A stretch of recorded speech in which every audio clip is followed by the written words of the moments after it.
हमरो जन्म भूमि मिथिला नगरिया से सिद्धि सकल सुर धाम रे कहरिया।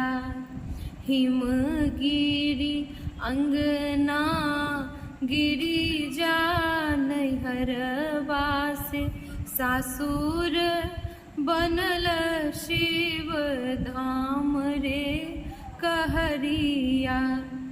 परम पुनीत भूमि धन्य से पुनौरा राम जानकी जन्म स्थान रे कहरिया।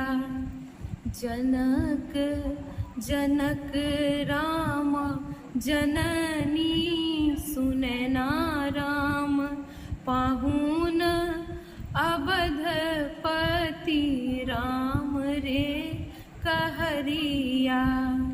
सिद्धि सकल सुर धाम रे कहरिया।